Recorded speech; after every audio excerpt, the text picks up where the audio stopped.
The night I found her, it was raining so hard I could barely see the road.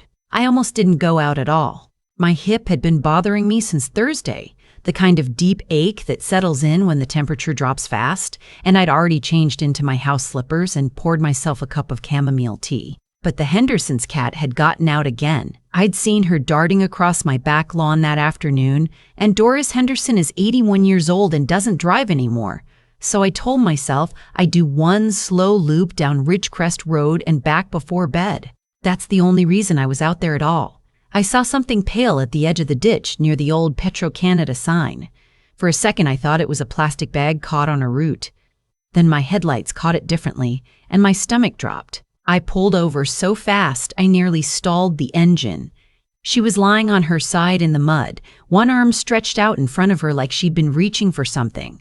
She was wearing a light jacket, completely wrong for that kind of weather, and her hair was plastered flat across her face. I scrambled out of the car without even grabbing my coat and slid down the embankment in my good shoes. Hey, can you hear me? She moved, just barely. A small sound, something between a moan and a breath. I got close enough to see her face and I recognized her. My daughter-in-law, my son Colin's wife of 4 years, Petra. I don't know what I said in that moment. I think I said her name. I think I said it more than once. Her eyes opened halfway and she looked at me the way people look when they're not sure if what they're seeing is real.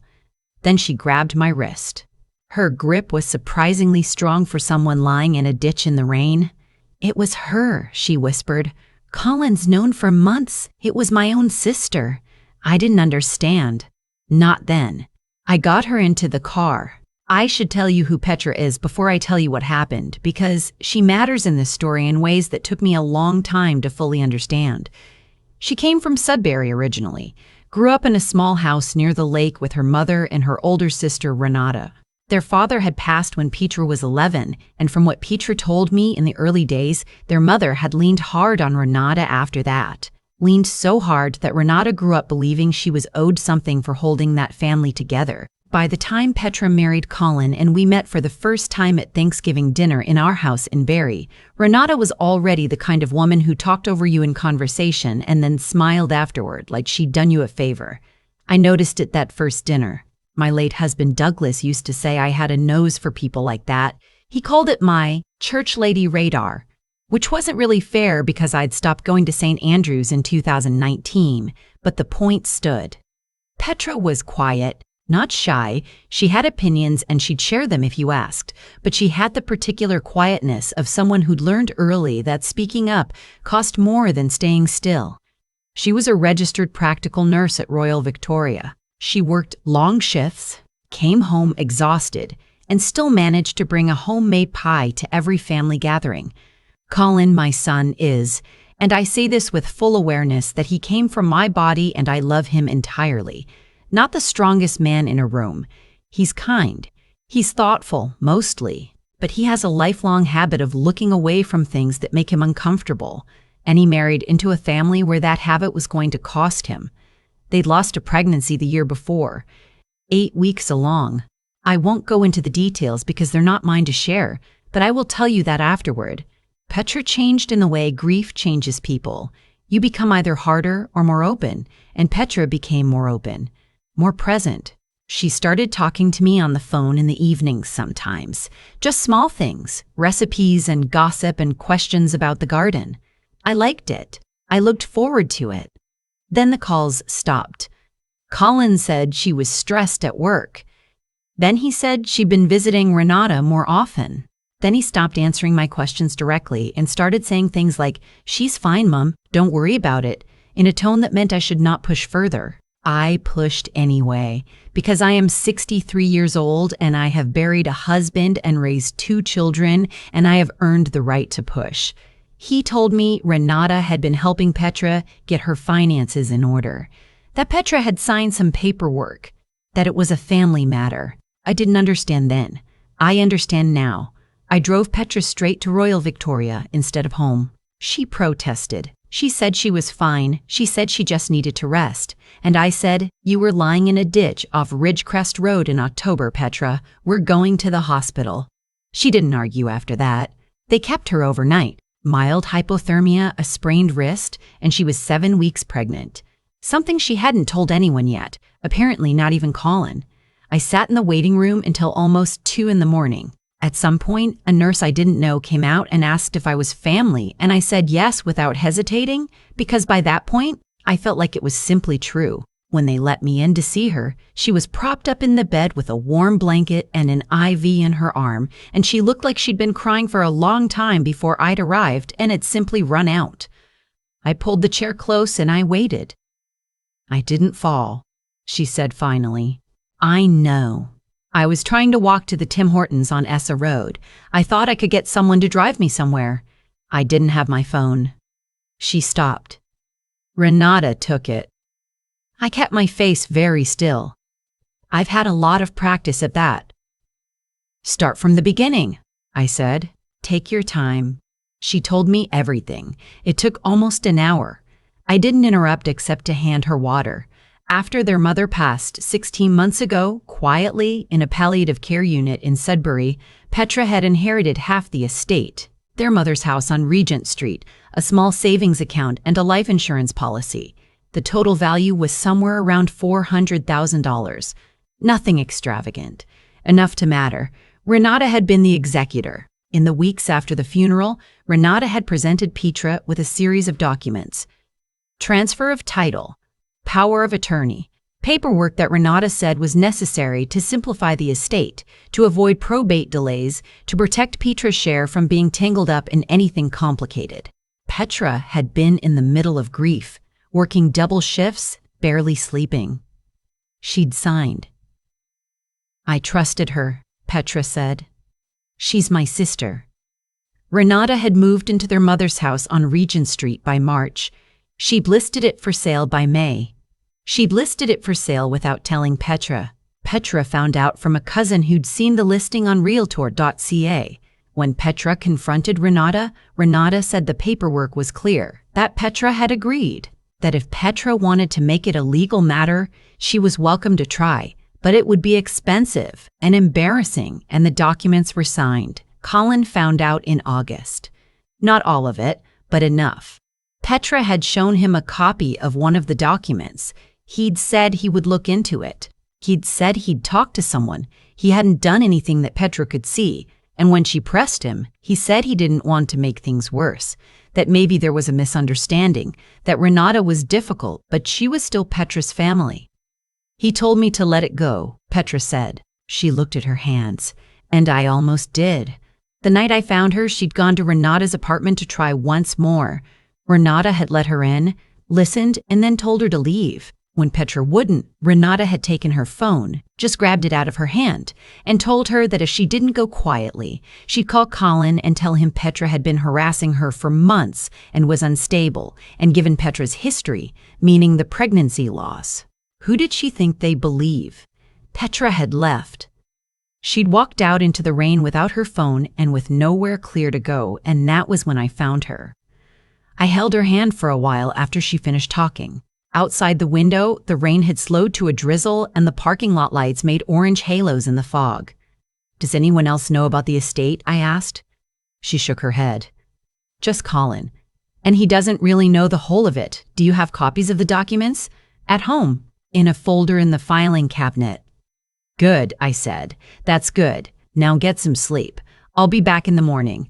I called my friend Harriet from the car before I pulled out of the parking lot. Harriet and I had been friends since our daughters were in Brownies together, which means we had been friends for approximately 31 years.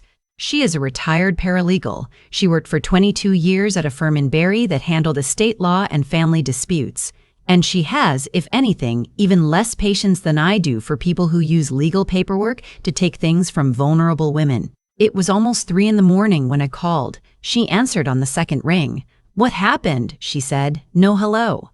"I need your help," I said, "and I need you not to say anything to anyone yet, including your daughter." A brief pause. "That bad?" "It's a lot of money and a lot of documents and a sister who thought she was untouchable." Harriet made a sound I recognized. It was the sound she made when she was already thinking. Bring me whatever you have. Come for breakfast. In the morning, I went back to the hospital first. Petra was calmer, still pale, but calmer. I told her I had a friend who knew about estate law and that nothing was decided yet, but that I wanted to understand exactly what had been signed before we did anything else. She looked at me for a long moment. Why are you doing this? I thought about that. Because you're carrying my grandchild. And because someone should have done this sooner, and I'm sorry it wasn't done sooner. She cried a little. I pretended not to notice. I went to her house. Colin was at work, I had a spare key, and I found the folder in the filing cabinet exactly where she'd said. There were 6 documents. I photographed every page with my phone and sent them to Harriet, then drove to Harriet's house on Burton Avenue with a box of Timbits because some things are non-negotiable. Harriet had her reading glasses on and her laptop open before I got my coat off. She went through the photographs slowly, asking me to zoom in on certain sections. She made notes on a yellow legal pad in her small, precise handwriting. She didn't say much while she was working. I drank my coffee and looked out her kitchen window at the bird feeder her late husband had built and tried to stay patient. Finally, she put down her pen. 2 of these are legitimate estate documents, she said. Standard executor paperwork. The other 4. She tapped the legal pad. The transfer of title has language in it that Petra almost certainly didn't understand when she signed. The POA is extremely broad and should never have been presented to someone in active bereavement without independent legal advice. There's a clause in the 3rd document that effectively waives Petra's right to contest the sale of the property. Is it binding? Harriet tilted her head in the way she does when a question has more than one answer. It's complicated. Petra signed under circumstances that a good lawyer could argue constituted undue influence. She was grieving. She had no independent counsel. The documents were presented to her by the person who stood to benefit from them. She paused. It's not a sure thing, but it's not nothing. What would you do? I asked. I'd call Martin Ajay, she said. He's in Collingwood now. He does estate litigation. He's very good. She looked at me over her glasses. And I'd move fast, because if that house closes before there's a legal challenge on record, the whole thing becomes significantly harder. I called Martin Ajay's office from Harriet's kitchen table. I explained the situation briefly. The receptionist put me on hold for 4 minutes, and then Martin himself came on the line. He could see us the following Tuesday. I went to see Colin that evening. I want to be honest about how I felt sitting across from my son in his kitchen, because I think it matters. I wasn't angry at him the way I was angry at Renata. He hadn't stolen anything. He hadn't manipulated anyone. But he had known enough, and he had chosen to look away, and his wife had been lying in a ditch in the rain in October in part because he had decided that keeping the peace was more important than protecting the person he'd married. That's its own kind of failure. It's quieter, it's harder to name, but it's there. He started explaining before I'd even fully sat down. He'd been thinking about it. He'd been meaning to look into it. It was complicated because Renata was Petra's family and he didn't want to be seen as interfering. He didn't know it had gotten to this point. I let him finish. Then I told him where I'd found his wife the night before. The color left his face. I told him about the hospital, about the 7 weeks, about the folder in the filing cabinet, and the conversation with Harriet and the appointment with Martin Ajay on Tuesday. He was quiet for a long time. I should have done something in August, he said. Yes, I didn't know she was. Colin, I kept my voice level. I'm not here to make you feel better about August. I'm here to tell you that Tuesday is your chance to be the person you should have been then. Show up, pay the retainer, stand next to your wife. He nodded. He looked like a man who'd been carrying something heavy and was only now realizing how heavy it actually was. Is she okay? He asked. Petra. Is she really okay? She will be, I said. If we do this right, she will be. Martin Ajay was exactly what Harriet had promised. Precise, calm, and deeply unimpressed by documents that had been structured to exploit a grieving woman. He reviewed everything in the meeting and asked Petra questions in a way that was careful and specific without ever making her feel like she was on trial. Colin sat beside her and held her hand the entire time, which I will give him credit for. At the end of the meeting, Martin said two things that I want to remember exactly. He said, "The transfer of title has serious problems. The circumstances under which it was signed could support an application to have it set aside on the basis of undue influence. I want to file a notice with the Land Registry Office this week to flag the title, which will make it very difficult for the property to close." And then he said, "Your sister made the mistake that people like her often make. She moved too fast. She assumed the grief would last longer than the fight. Renata called me once in the middle of all of it. I don't know how she got my number, probably through Colin's phone, or possibly she'd always had it. She called on a Wednesday afternoon, and when I answered, she was pleasant in a way that was clearly an act, the kind of pleasantness that's actually just aggression, wearing a nicer coat. She said she hoped we weren't going to make this messy. She said the documents were legal. She said Petra had always had a tendency toward dramatics, and she worried about what the stress of a legal fight might do to someone in Petra's emotional state. I let her talk. I find that people who are trying to manipulate you will always eventually tell you exactly what they're afraid of if you just let them keep going. She mentioned the house on Regent Street twice. She mentioned the closing date. She mentioned that her own lawyer had reviewed everything and was confident. "Thank you for calling," I said when she finished. "I'll pass your concerns along." She paused. "To who?" "To Martina J's office," I said pleasantly. "Have a good afternoon." I hung up. She didn't call again. The title flag held. The closing date came and went, and the house did not sell, because no reasonable buyer proceeds when there's a legal notice on the title. Renata's real estate agent withdrew the listing. Renata's own lawyer, from what Martin told us later, was not nearly as confident in the documents as Renata had claimed. The legal process was not fast. I won't pretend it was. These things take months, and they take energy that Petra needed for other things: her pregnancy, her shifts at the hospital, the slow and genuine work of rebuilding trust with Colin, who had to earn that back in small and consistent ways over a long time. But the application was filed. The documents were challenged. Harriet connected us with a notary who had known their mother and was willing to provide a statement about the state Petra had been in during the weeks after the funeral. Martin built a case that a court could not easily look away from. 6 months later, Renata agreed to a settlement. She did not admit wrongdoing in the settlement, which Martin had warned us would likely be the case, but she signed over the house on Regent Street to Petra, along with a portion of the account that had already been spent, recovered in the settlement negotiation. The amounts in total were not everything Petra had been owed, but they were enough to matter. Enough to start with. Petra bought back the house and rented it out. The income goes into an account she controls, in her name alone. My granddaughter was born in June in Barrie at Royal Victoria, the same hospital where I'd sat in the waiting room in October listening to the rain. She came into the world making noise, which I took as a very good sign. Petra let me be there. I stood in the corner and tried to stay out of the way, and failed at that completely. But nobody minded too much. When they put the baby in Petra's arms and Petra looked down at her, I had to look out the window at the parking lot for a moment because I didn't want to cry in front of everyone. Douglas would have loved this, I thought.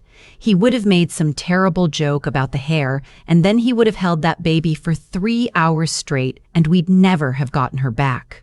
Colin held his daughter and cried openly, which is actually the most useful thing he'd done in a long time, and I thought, he'll be all right. He's not the strongest man in a room, but he's learning. That might be enough. It has to be enough. I see Petra on Sundays now, usually. I come over after the farmer's market on Dunlop Street, and I bring whatever looked good. This time of year, it's squash and late apples and sometimes heritage garlic. And we sit in her kitchen while the baby sleeps in the other room, and we drink tea and talk about nothing important for a while. Before we talk about the things that matter, she asked me once not long ago why I stopped in that night on Ridgecrest Road. I told her I was looking for the Hendersons' cat. She laughed. It was a real laugh, the kind that takes you by surprise. I hadn't heard her laugh like that before, all of this, and I realized she must have laughed like that once before and somewhere along the way had lost access to it. "Did you ever find the cat?" she asked. "She came home on her own," I said. "She always does." The baby made a sound from the other room. Petra tilted her head to listen, the way new mothers do, that constant half-attention. Then she relaxed. "Thank you," she said, "for not driving past." I looked out the kitchen window at the November light coming through the cedars. I thought about all the things I could say to that. I thought about Douglas. I thought about the ditch and the rain and the pale shape in the headlights and the half-second where I'd almost told myself it was a plastic bag and kept driving. "I almost did," I told her honestly. "I'm glad I didn't." She nodded. She poured more tea. The baby slept. Outside, the cedars moved in the wind, and the light was the particular gold that only comes in November in Ontario, when everything has already let go and the world goes very quiet and still before the snow. I've thought a lot about what would have happened if I'd kept driving that night. It wouldn't have taken much. My hip hurt, the rain was bad. I'd already decided the pale shape in the ditch was a plastic bag, and I was almost willing to believe that because believing it meant I could go home and finish my tea. That's the thing nobody talks about when they talk about doing the right thing. It usually costs you something small and immediate, and the reasons to let it go feel very reasonable in the moment. Renata counted on that. She counted on everyone finding a reason to let it go. She'd been counting on it for years, probably. She'd watched her sister stay quiet through their whole childhood, sign things during the worst week of her life, and say nothing when the house listing appeared on Realtor.ca. Renata had built her entire plan around the assumption that Petra would keep choosing the path of least resistance, because that's what Petra had always done, and that's what people who'd been made small tend to do. They shrink further, because shrinking is the only strategy they've ever been given. What Renata didn't account for was that Petra ended up in a ditch on Ridgecrest Road on the one night I happened to be looking for a cat. I don't think that's fate. I don't think the universe arranged it. I think it was a coincidence, and what we do with coincidences is what actually matters. Renata made choices that put her sister in that ditch. I made a choice to stop the car.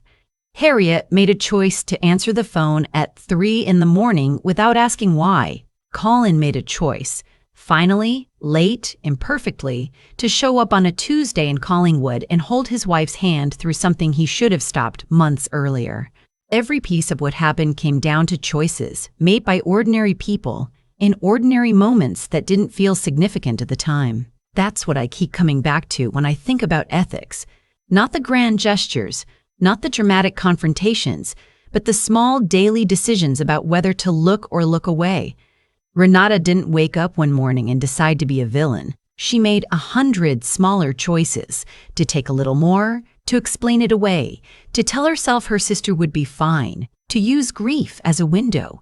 And I think the same is true in reverse. I didn't become the kind of person who stops a car in the rain because of one big decision. I became that person slowly, over 63 years of deciding over and over that it costs less to do the right thing than to live with having not done it. Petra is building that in herself now. I can see it. She's not the same woman who signed those documents without reading them carefully, not because she was foolish then, but because she hadn't yet learned that her own judgment deserved trust.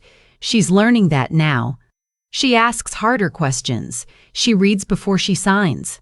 She laughs more easily and apologizes less automatically. Her daughter is going to grow up watching a woman who fought back quietly and won, and that matters in ways that don't show up on any legal document.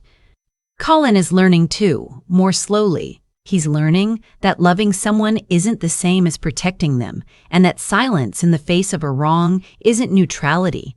It's a vote for the wrong. He's got a long way to go, but he's going. As for Renata, I don't spend much time thinking about Renata. She made her choices, and she lives with them. That's enough. What I know is this: the people who take advantage of grief and love and quiet trust always believe they're too clever to be caught. They mistake patience for weakness and kindness for ignorance. They forget that some of us have been around long enough to recognize exactly what they're doing, and that we have friends who know estate law, and that we are not, in fact, in any hurry. Take care of the people who end up in your headlights. Pay attention. Ask the next question. That's really all it is.